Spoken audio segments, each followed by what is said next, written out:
आदरणीय उपसभापति महोदय, जो बिल मंत्री जी की तरफ से बाल विवाह रोकने के संबंध में पेश किया गया है, मैं उसका समर्थन करता हूँ।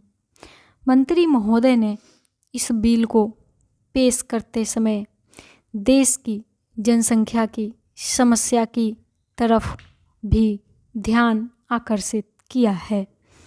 मेरा कहना है कि हमारे देश में बाल विवाह को एक अपराध घोषित करना चाहिए और रेडियो और अखबार के माध्यम से इस देश की 60 करोड़ जनता के मन में और उसके बीच में इन साधनों से यह बतलाना चाहिए कि बाल विवाह करेंगे तो उन्हें सज़ा दी जाएगी।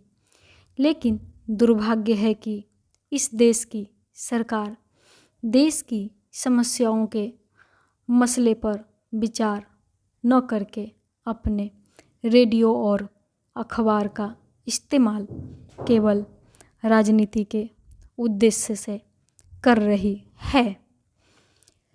उपसभापति जी, इस कानून को लाने के पहले भी सरकार का उद्देश्य यह रहा कि हमारे देश में जनसंख्या की जो बाढ़ आ रही है उस पर नियंत्रण कैसे किया जाए, और यह हिंदुस्तान के लिए एक बहुत बड़ी समस्या है। आप जानते हैं, जब हम लोग इकट्ठे थे, यानी हिंदुस्तान, बांग्लादेश और पाकिस्तान, और हम तीनों की आज़ादी की लड़ाई लड़ रहे थे, उस समय हिंदुस्तान की आबादी 40 करोड़ थी। अब कुल आबादी केवल हिंदुस्तान की 62 करोड़ है, बांग्लादेश की 12 करोड़ है और पाकिस्तान की 10 करोड़ है, यानी 80 करोड़ हिंदुस्तान की आबादी हो चुकी है।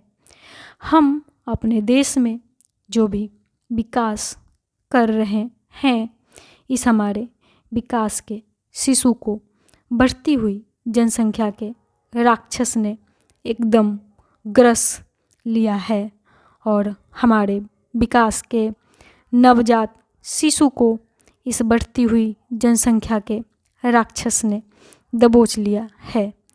इसीलिए पिछली सरकार ने परिवार नियोजन के लिए एक युद्ध स्तर पर काम शुरू किया था। लेकिन हुआ क्या, पिछले साल 70 लाख परिवार नियोजन हुए, लेकिन वर्तमान जनता सरकार ने इस एक वर्ष में 2 लाख भी परिवार नियोजन नहीं किए। देश की जनता में परिवार नियोजन के संबंध में जहां वैज्ञानिक प्रचार होना चाहिए था, वहां पर जनता सरकार ने कुत्सित प्रचार किया, जिसके कारण देश के अंदर एक बड़ा ही विषाक्त वातावरण बन गया।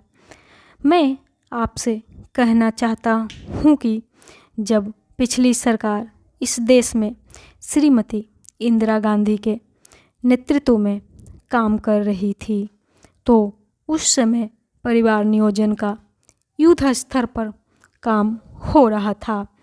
उस ज़माने में हमारे इलाके में बाढ़ आई हुई थी। बाढ़ के ख़त्म होने के बाद गाँवों में बीमारी की रक्षा के लिए डॉक्टर लोग गाँवों में जाकर चेचक के टीके लगा रहे थे। तो विरोधी दल के लोग, जिनकी हुकूमत चली, और राष्ट्रीय स्वयंसेवक संघ के लोगों ने यह प्रचार किया कि ये टीके चेचक के नहीं हैं, बल्कि ये टीके ऐसे हैं जिससे लोग नपुंसक हो जाएं और उनके कभी बच्चे पैदा न हों। इस तरह से पूरे देश के अंदर कश्मीर से लेकर कन्याकुमारी तक एक झूठा और गलत प्रचार करके इस देश के अंदर जो कार्य परिवार नियोजन के लिए हो रहा था उसे रोक दिया।